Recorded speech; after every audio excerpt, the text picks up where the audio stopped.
Did you switch up the musician? Woo! Okay, guys. All right. Ladies and gentlemen, it's the moment that you have all been waiting for.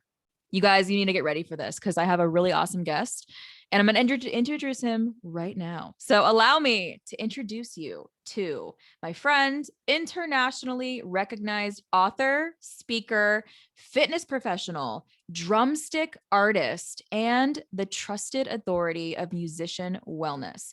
Coming to us all the way from the beautiful foothills of the Rocky Mountains in High River, Alberta. Please welcome to the virtual stage, the rock doctor, Mike Schwartz. The crowd goes wild. What? Oh my God. Thank you so much for having me. This is great. This is awesome. I know. You guys, okay, so a little backstory. So Mike is someone that's a really cool dude. We met on Instagram. I went on his podcast and we've been trying to plan a day and time for him to come on mine. And we finally made it happen because it's here. We are live. Well, you guys are hearing this after the fact, but we're live right now. And we are going to be chatting about coaching for creatives to remove blocks today. And I love this topic because I was talking to Mike and I was like, hey, like, we have the episode today. Like, what do you want to get into? Like, what topic should we get into? And he sent me like this awesome thread of stuff. And I'm like sitting there reading it. I'm like, this is such a good idea because a lot of people, especially people who are like creative and do different things like that, have blocks that come up that like prevent us, or like it's an obstacle that like gets in the way. And we're like, oh, like I want to do this thing. I want to write this book. I want to put this play out to the world. I want to make this song. And then it's like, for some reason, you're just not in that zone. You can't get into like focus with it. And it's like, you feel like you're in a funk or something is preventing you from doing the thing that you want to do. So we got Mike here. We're going to get into this topic, and he is definitely the dude for that. So tell us a little bit about this. Like, why do you think sometimes people who are trying to, whether it's do a project or something, like, why do you think these blocks come up? Wow. Well, first off, like awesome intro. I love the prelude on that too, just because it is such a huge piece. Now, I'm a storyteller. Now, if you don't mind, I'd love to share my experience on that Of because course. it's so profound. Like I'm just like any other creative, being a musician myself, Los Cabos drumstick artist, soul tone cymbals. I mean, with those types of things, you get certain amounts of pressure. And what I found, this kind of gives you the how the rock doctor became. I was playing in a band here in Calgary, just north of my town, my current town here, Calgary, Alberta, Stampede City, and we were a really great band. We had radio play, and for whatever reason, we thought it was a great idea to do a little Western tour into British Columbia and play. I think it was like a week long tour. Now, for any creatives, any musicians, any artists out there, oftentimes the end is the hardest part. You're almost there. You're almost there, and then something happens. Oh, and for me, what that was the band. We played our kickoff show in town. We played an awesome show, this divey little bar, like one of the rites of passage kind of places, like just a dump. Awesome spot though, just a great vibe. And we played that show and we kicked its ass. And we get back outside and we're like, all right, guys, we got to go get the U-Haul. We got to go, where are we meeting, doing all this. And then two of the guys go, nah, we're done. Just Literally, like that. What? I'm like, ah, funny, right? Yeah, cool. You mean like after the tour, right? And you could see on their face they were not shitting me. Oh, And I'm sitting there wow. going, we're a five-piece dudes, and my songwriting guitarist and the bassist were peace. Oh So I my had my God. lead singer and I had my lead guitarist and me on drums. I'm sitting there going like, you're fucking kidding me, right? Like you guys can't like, and immediately this like overwhelming anxiety came over. Uh, because I'm sitting there going like, that's our opportunity. What the, are you kidding me? We're on radio. We've got these dates. We have to be in Kelowna, BC in 12 hours. What do you mean you're quitting? And then we've got 5 other stops on the way back. Like, cool, dudes. I get it. We can talk about this after the tour, right? And no, we're not going to be there. And they just up and left. Never saw them again. Like, didn't, Wow. I think, man, we caught up for drinks maybe 4 years ago or so, just to kind of see how everybody was doing, handshake, big hug, bro it out. But man, at the time, that piece, that was a block. Let me tell you, that was a big block. At that time, I quit music. I dove hard into going into trying to be a professional athlete as a long track speed skater skating for my nation here, because that was one thing that I knew. And I'm sure there's some listeners out there. After that experience, I became so jaded with music because I was relying on four other people to get me to where I wanted to be. And when you're doing that as an artist, you go and you put out your gift, and then people don't respond the way that you think. That's an issue. And it's an issue that you're in complete control of, right? In retrospect, I could have handled that a lot better. I could have, sat with it and breath and movement and really helped myself get through that moment. But in that moment, I was like, F this, throw my hands up. I'm doing something where only I'm in power of my result. And that's speed skating, where I'm against me and the clock. That's it. Nobody else can get in my way of my results. I'm in complete control. So I get it from an artist perspective. When you're putting your art out there, it can be really daunting because you're thinking, what if they don't like it? What if? And here's the real challenge, is that we catastrophize all of the what ifs. When was the last time you thought, what if I made $1 million? What if this is the best thing I ever did with my life? When was the last time we ever thought about that? No, we always go to the dark side. And that's where the conversation can go. I'm really interested to hear your thoughts on that, where there's artists out there, there's creative roadblocks, even for people wanting to start their own podcast, start their own book, start their own. I know I'm hitting all the nails on the head here with you, Paris. So I'm like it's so applicable to so many people because they think they can't do something because of what others are telling them. Yeah, no, I love that so much. And especially when you brought up that point, when you were saying when people don't respond or react how you expect them to or how you want them to, right? And then what do you do about that? Because like you just said, if you're a person out there and you're listening and you want to, you have a dream or a goal and you're like, hey, I would really like to start a podcast, or I'd really like to write a book, or I'd really like to write a song or something. You have this thing you want to do, but then you're like,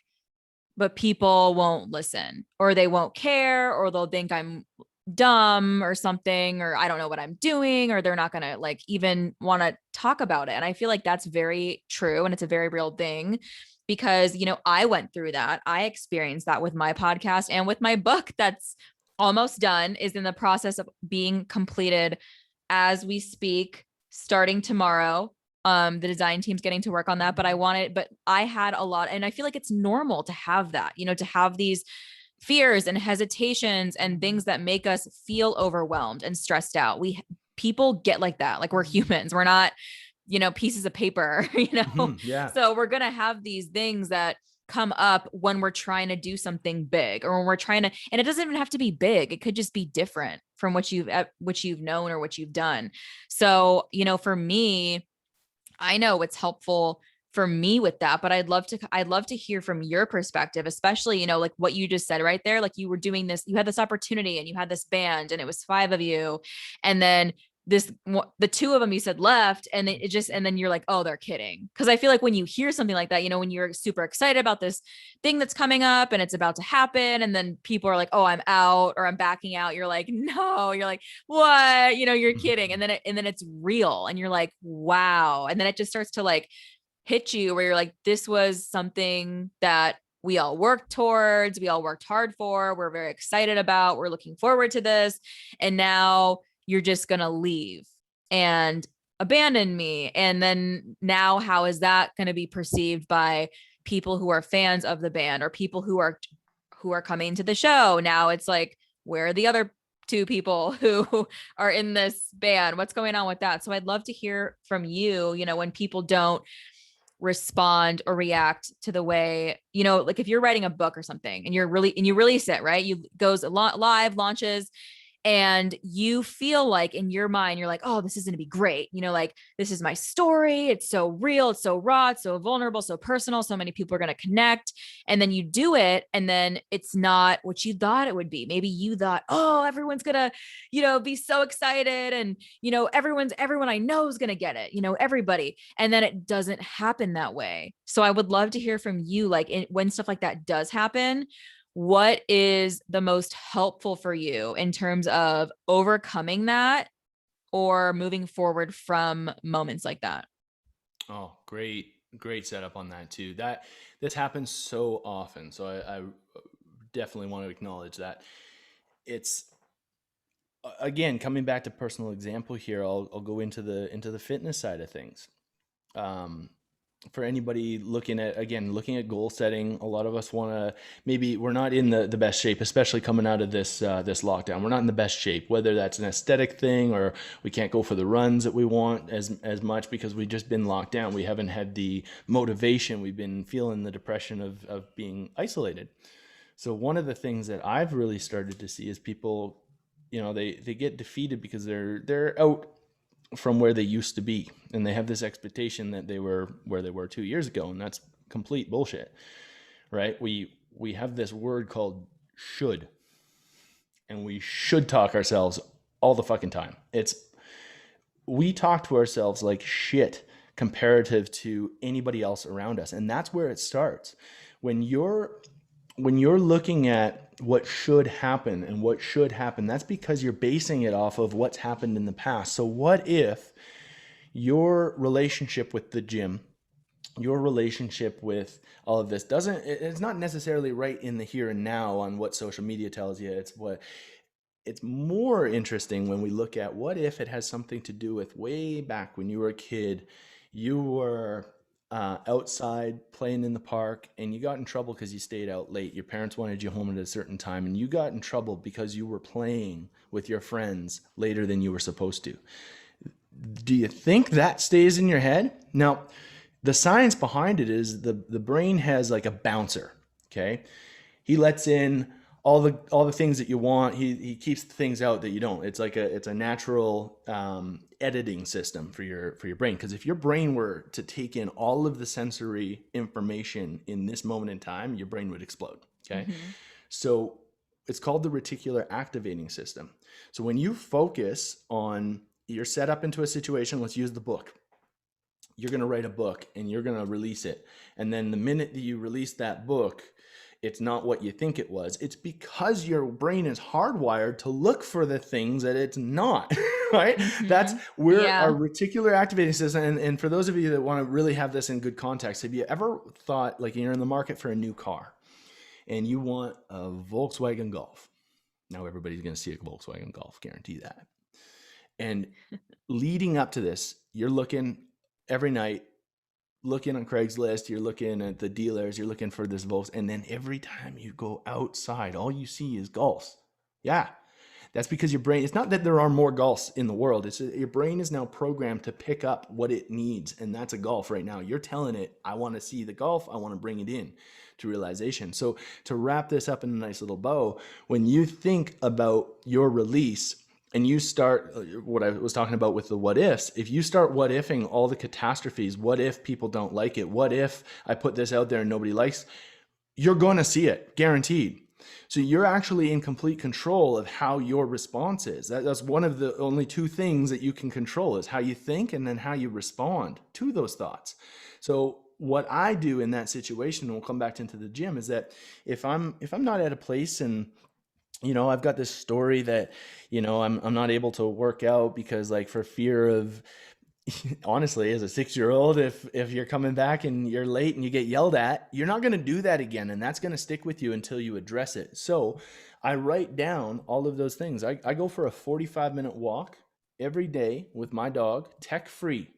I sound like a weirdo, right? No, What? that's amazing. It, That's amazing. it's called the 45er. So this is the best thing that you can possibly do to clear your thoughts of all those stories, is Get out into nature if possible. Take no phone, no headphones, no nothing. Go with a partner, go with your animal, go with like your fur friends, whatever. Go out and get into nature because you're gonna down regulate yourself and you're gonna let clarity kick in. Okay. And then you're gonna what if? You're gonna come back in, you're gonna grab a journal, you're going to write for 15 minutes straight. Don't pass go. Don't collect $200. Go straight to the journal. Write this stuff down. Because whatever comes out, that's where that creative flow comes down. And then you can get away from being so present in that story of, well, what if they don't like my book? What if I Mm-hmm. don't get back into the gym and I can't run like I used to? Well, of course you're likely not going to. Now you have an opportunity to work back and work on the skills that you have had an opportunity. We can reflect on all the things that we have had. Maybe we've had more personal time to connect with our friends. I know Zoom's not great, but man, it's connected me with so many people, right? So I look at those things and try to get the positives out of it so that I can focus my reticular activating system on all the positive wins so I can keep on channeling that to keep on building that snowball up to the top of the mountain to then when it's time, I everything's love that. butter, right? Yeah, it's all butter from there. I love that. And I love how you put such an emphasis on getting the positives out of situations. Cause I feel like for me, that right there, what you said is probably one of the most powerful things. Cause I know looking at myself years ago, how I used to be, if I look at that, how I focused so heavily on the negative and on what could go wrong to the point where I made it go wrong. Cause in my head, I already said, this isn't going to work. Yep. I don't know what I'm doing. No one's going to take me serious. No one cares. You sound annoying. And it's like, what you said earlier was also so true. Like how you said, the way that we speak to ourselves is oftentimes way more cruel and harsh than what we would actually say to another person. Mm-hmm. So to us, like I feel like this comes up in a lot of episodes, is the way that we treat ourselves compared to how we treat other people is often a lot harder. So I would love to like ask you about this because I love how you also bring up the journaling thing too, and just getting out and doing that 45-minute walk, without your phone, without your music, headphones, just being out in nature, being present, walking around and being in the moment. Cause I know for me in the past, that was really hard for me to do. Cause I was always the kind of person who was just go, do this on my phone all the time. Always have my phone in my hand all the time. I'm always scrolling through social media, emails, whatever. And I was never in the moment ever really, because I was so focused on what's going to happen tomorrow, what's going to happen next month, what's going to happen, with this class that I'm taking. Am I going to pass this or whatever? And Mm. it's like, it was almost to the point where like I could not just sit there and meditate because I just couldn't I was going. And I'm like, I feel like what you said is so helpful because if you are able to do that and you're able to make that, I mean, not even like part of your daily routine, but if you can do it a few times a week, like get out and just, even if it's not 45 minutes, just do like a 5-minute, 10-minute walk, but not right now in Arizona because it's so hot. So, I mean, Yeah, maybe if you right. go like 5 a.m., that's a good one. But I mean, even like what you said about journaling, like I can tell you, like you guys already know this. Like I feel like I talk about this a lot, but journaling has literally saved my life because when you have that, you can get your thoughts down on paper and then you can look back and gain awareness on why was I in that Mm-hmm. mood or whatever. Like, why Mm-hmm. was I so upset? Why was I so hurt? Why was I so angry or whatever you're feeling? You can understand those feelings better because you just put it all down. You just write for 15 minutes, get it out, put it on paper. And then that helps you analyze and say, oh my gosh, okay, this is why I reacted this way. Because when you talk about, you brought up the things that we can control is we can control how we think and how we respond.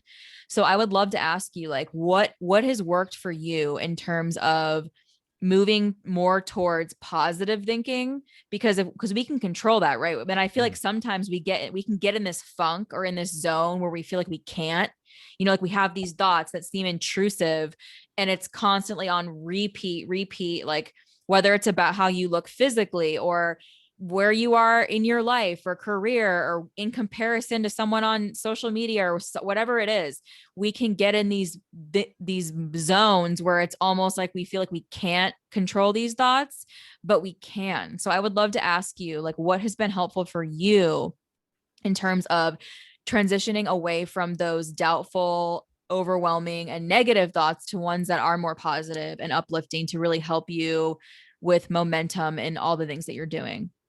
Yeah. Awesome. Um, there's so much there that you said it great. We're often in this hustle mentality, right? There's this hustle culture, especially amongst young entrepreneurs. And I know your audience, being a listener too, that we can share in this.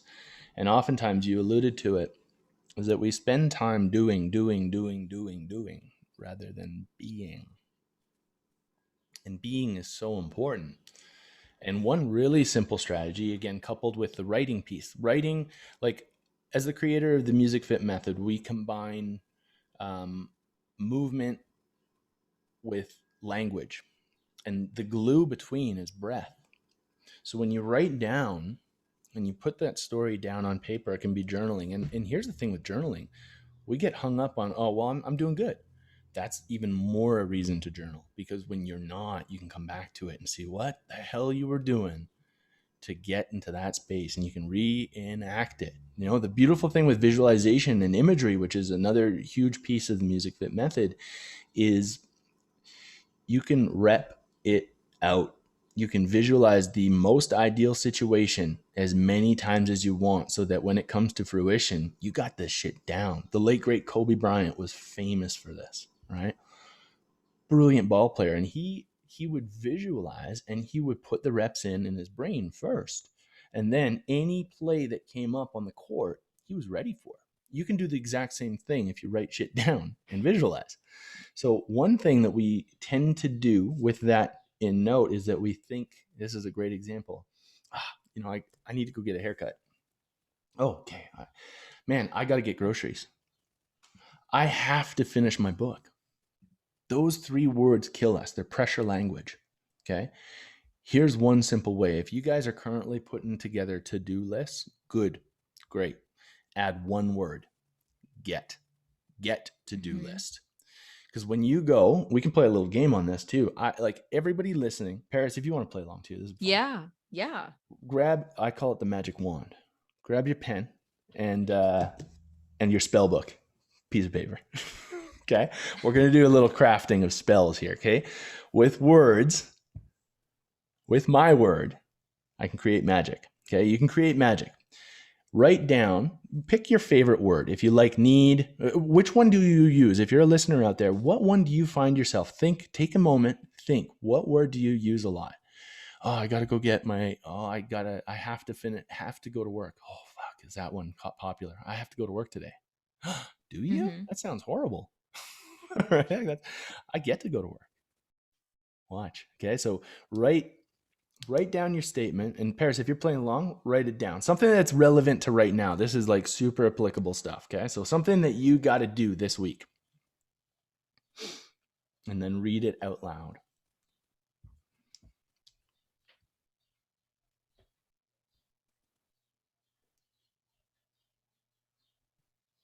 Okay. So I wrote, I need to build my course. Perfect. And how do you feel when you read that out loud?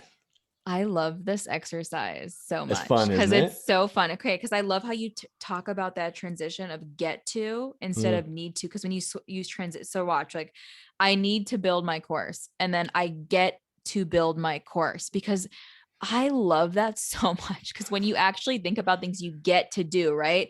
We think of things we get to do that are fun. We like them. We There. enjoy them. Yes. And So yeah. how much more inclined are you to do something that, like, I go back to study kids and animals for a day, and you get it like that. Mhm. One of the short stories I wrote was literally called The Playground. And for anybody that's interested in that, I'll connect me with through the show, and we'll make sure you get that, because it puts into perspective how if we just went back to the time when we were kids, everything would be jelly. Like you'd be like, oh yeah, this is so much fun. Because when you get to go to work, you're excited to be around the people and excited to perform and excited to change people's lives. Mm-hmm. I've never negation acknowledged. I just don't go to work to like, oh, it's just, I choose not to do those things. I eliminate them from my life.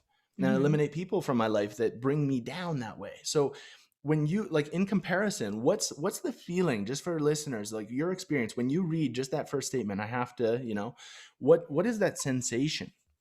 So I feel like the difference between them is when I love that how you say. So when I frame it in the way of I need to do this, it's almost like you don't want to because it's like, but at the same time, it's like you need to, but you really don't need to.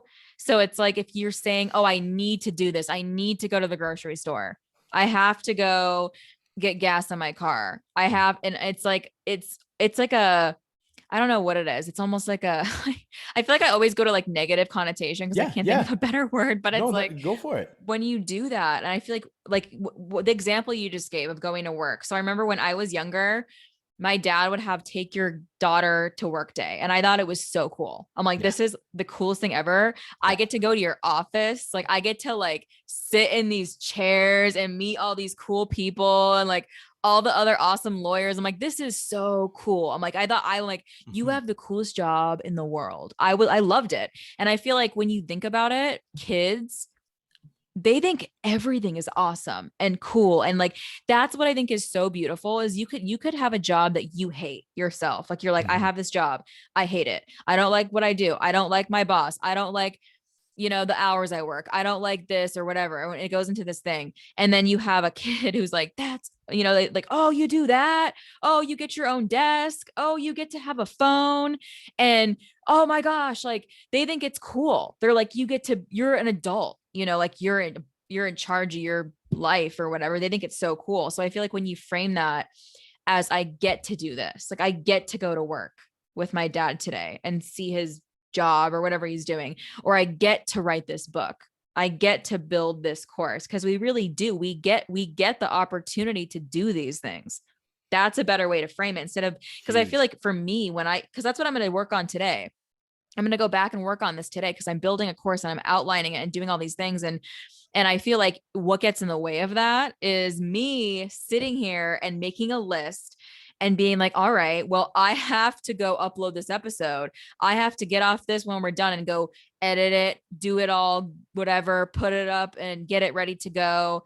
And I would use those things as like an excuse for why I haven't done this thing that I've been saying I'm going to do for like, couple, like a week or 2 weeks or a month or something. And Mhm. it's like, well, I'm getting this done. Well, I did the Mhm. episode. I made my bed today. I made avocado toast. Like, look at that. It's like we do all these things where we tell ourselves and I feel like it's the to-do list thing. I love how you'd say change that to a I get to do these things, Yeah. because then that makes you excited and it changes that perception in your mind from, oh, it's like it's changing it from work to fun. It's making the Yeah. work that you need to do fun. Quite literally, when you Yeah. can say, when you go to the workplace, I go to the playground. It's the exact same thing. Yeah. My workplace is what you can see right here. This is my playground or the gym or the studio where I play my drums, right? Like that makes such a difference. And you said some really cool things I want to touch on is it's all about perspective. And when you bring in we generally we see problems. We again, coming back to the negative, we focus in on all the things that could go wrong. They're problems in our life. Anytime you see that problem, another drill you can do is write down what's your biggest problem in life right now. Write that down. Then write it down in a statement like, I got a real problem with insert here. Okay, for me, I got a real problem with authority. I do. I really do. I'm a pirate. I'm a gangster fucking pirate. Me too. I do. Right? And then you cross out the word problem. Insert or replace with opportunity. I got a real opportunity with authority. Mm-hmm. Woo! Look out. And then you start what ifing. What if, or you write down all your options, such as Paris. What problem did you have? And then, okay, now you've got an opportunity. Cool. What opportunities do you have with that former problem? And you just Oh, go that's all good. awesome things, right? Like again, it brings you back to the playground. And this is how we get past our roadblocks. I do keynotes on this shit. It's like it's mind blowing because it's so simple, right? It's like, oh yeah, shit. For a creative out there, I got a real problem with deadlines. Here's a better one too. You can add another word in there. Golden opportunity. I got a real golden opportunity with deadlines. I can get my fucking shit together, right? And I can Yeah. do this. I can deliver when I say I do, and I can extremely own it. I can own my decisions because I'm in charge. I am no longer a passenger in my own life. Now, I want to bring a highlight to another point you made too, because you said need. We use that word all the time. And now I'm borrowing from co-founder and dear friend of mine, co-founder of Enlifted, Adam Chin, made this great point to me one day. Said, need could be split to desire or require because I need a coffee is common, right? I need an ambulance is also common. Mm-hmm. Yeah. Are they on the same level? Fuck no. You can't put the two in the. I require an ambulance. I desire a coffee. Big difference. And Yeah. that's just being more accurate. It's not truthful. It may be truthful that you feel that you need a coffee at this moment in time. However, it's not accurate. You don't need it. Okay. Mm-hmm. Language fucks us up. And that's our biggest objection to, or our biggest obstacle, sorry, not objection. Our biggest obstacle to getting what we want is us and the way that we speak and just the stories that are ingrained with us. I mean, as a movement coach, as a health practitioner, that's the foundation. People come to me thinking they got to get on the best diet and they've got to get exercising more. And I'm like, well, yes, it's that's truthful. However, if you've got some sort of identity issue, why you're not eating the food that you should be eating, because when you were a kid, your parents would take you into town and your treat meal was cheeseburgers at McDonald's. That's what it was for me. I'm guaranteeing this. We went on family vacation. I can tell you, like straight up, we went on family vacation and it was our treat meal to stop at McDonald's on the way to the campground, Yeah, me too. That was right? all, that was what we would eat all the time. Yeah. So you're programmed to think that that is a reward. Mm-hmm. Cool, it can be. However, we have the challenge is it's subconscious. We're unconscious to it. We don't even realize it. So when we get into dire straits or when we get paid, what is our natural go-to knee-jerk reaction? McDonald's. Do you think that the more you get rewarded, the more you'll go to McDonald's if you never address that story? Mm-hmm. Yep. Wow. Right? Isn't that profound? So Yeah. nutrition, I look at when somebody's coming to me like I just can't stick with a diet. I was like, okay, cool. We don't even talk about diet for the first 4 weeks. We talk about their story. We talk about, okay, I cool. love that. What was food like when you were a kid? Because that's a roadblock to most creatives because we Mm-hmm. live in high intensity. We've got no time, no time, no time. So you know what else was no time? Drive-throughs. So as a kid, did you go through the drive-through and mom and dad didn't have any time to cook meals? Yeah. So is that ingrained? Yeah. Mm-hmm. Fuck. It's not your fault, dudes I know. and dudettes. It's I not your love fault, that. right? That's so amazing you bring that up because that is so true. Like especially when you're talking about just everything in general, when especially when it's like coming to dieting or creating something or doing a task, doing a job, doing these things and just like trying to get past these blocks. But also I love how you also bring up the awareness of those blocks. And then the fact that once you gain the awareness, okay, so I love those examples. Like you give really good examples because I feel like I'm the kind of person where examples help me learn things better instead of just listening to people talk about things. I want Yeah. to like, how can I relate this to like real life? So I would love to ask you, that brings me to the final question. I love to ask everybody this, and I'm just going to say it and you can interpret it however you want. And I cannot wait to see what you say and what your answer is. But what are you currently doing right now in this moment to master your mental? I love that. Well, Paris, I'm gonna set this one up. If this is the last question here, I have a I have a typical policy of smoke bombing, leaving it Okay. with leaving with some gold. Okay. So I'm going to share a story with you. We're going to go back. We're going to rewind it back to May 9th, 2020, just over a year ago. Okay. That was the day that I almost died. What? So yeah, I know, right? But wait, there's more. Yeah, I was struck by a car while I was on my bicycle, just minutes away from my final destination. Ironically enough, to sell that exact bicycle in Melbourne, Australia, downtown. I was making a right, and out of nowhere, 40 kilometers an hour, I got smoked by another irony piece, a Dodge Journey. I Wow. didn't dodge it. Oh my gosh. Oh my Instead, like a gosh. good old Canadian kid, I dropped my shoulder, put my shoulder into it, and had just enough time to somewhat protect myself. So I remember laying on the pavement and just being flooded with this intense heat. Okay. My whole left side is just, I'm like terrified to move. And I hear the sirens come in and paramedics get on the scene. What it felt like forever. They were probably here in like minutes, right? I'm Yeah. just laying still. And I remember them like stay calm, just stay still, stay calm. And I'm doing all that. And it hurts to breathe, but I find myself laughing. Now, anybody who's familiar with the band Pearl Jam, I'm literally wearing this Alive shirt, and I'm sitting there and like the song lyrics are coming into my head, and I'm sitting there going like, oh fuck, I'm still alive. I'm laughing. I'm I just got smoked by a fucking car, and I'm laughing, Wow. laying on the pavement and just having a good little giggle, right? Yeah. And I remember, we get into the hospital and things check out. I walk out of the fucking hospital that night. Now, the doctor, in true Australian comedic fashion, once he realizes I'm well humored and everything, he goes, "Good thing you weren't wearing your other shirt, mate." I'm wearing a shirt that says alive. I'm literally wearing this same shirt. Wow. He's like, "Good thing you wear it." I'm like, funny guy. Okay. And then the next day, it's Mother's Day, 2020. And I wake up that day going, holy fuck, I've got a whole nother chance. And I had this big reflection piece. I was sitting on an album.